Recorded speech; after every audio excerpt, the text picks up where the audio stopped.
జీవితం అంతా సుఖంగా గడవాలంటే ఏం చెయ్యాలి, ఏ మంత్రం జపించాలి అని రమణ మహర్షిని అడిగారు. ఆయన ఏం చెప్పాడు తెలుసా?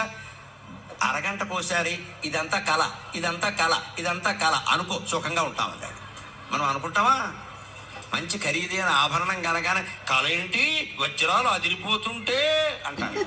ఆ వజ్రాల ఆభరణం ఎవడో పట్టుకుపోయాడు అనుకో, ఇది కళ అయితే బాగుండు, ఇది కళ అయితే బాగుండు అంటే నీ ఇష్టం వచ్చింది కళ అవ్వాలా, నీ ఇష్టం వచ్చింది నిజం అవ్వాలా, అన్ని నువ్వే నిర్ణయిస్తే లక్ష్మీదేవి ఎందుకు ఇక్కడ? అన్ని ఒకలాగే అనుకోవాలి అంటే అన్ని నిజం అనుకో, లేదా అన్ని కళ అనుకో, ఏదో ఒకటి చెయ్యి. వజ్రాల ఆభరణం మన దగ్గర ఉండడము కళే, పోవడము కళే, గొడవలేదు. లేదు, ఉండడము నిజమే, పోవడము నిజమే, గొడవలేదు. ఏదో ఒక రకం స్థితి. ఉండడం ఏమో నిజం కానీ పోవడం ఏమో కళ. ఉండడం మాత్రం నిజం అంటే ఉండాలని నువ్వు అనుకుంటున్నావు అనమాట.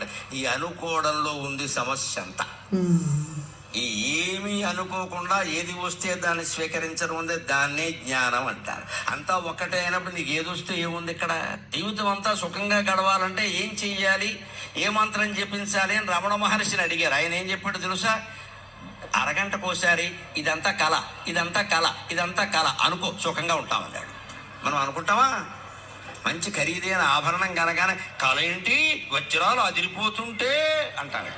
ఆ వజ్రాల ఆభరణం ఎవడో పట్టుకుపోయాడు అనుకో, ఇది కళ అయితే బాగుండు, ఇది కళ అయితే బాగుండు అంటే నీ ఇష్టం వచ్చింది కళ అవ్వాలా, నీ ఇష్టం వచ్చింది నిజం అవ్వాలా, అన్ని నువ్వే నిర్ణయిస్తే లక్ష్మీదేవి ఎందుకు ఇక్కడ? అన్ని ఒకలాగే అనుకోవాలి అంటే అన్ని నిజం అనుకో, లేదా అన్ని కళ అనుకో, ఏదో ఒకటి చెయ్యి. వజ్రాల ఆభరణం మన దగ్గర ఉండడము కళే, పోవడము కళే, గొడవలేదు. లేదు, ఉండడము నిజమే, పోవడము నిజమే, గొడవలేదు. ఏదో ఒక రకం స్థితి. ఉండడం ఏమో నిజం కానీ పోవడం ఏమో.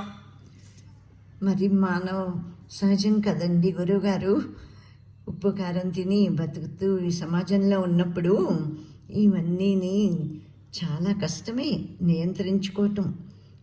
అలాగ నియంత్రించుకునే శక్తిని ప్రసాదించు పరమేశ్వర బ్రహ్మ.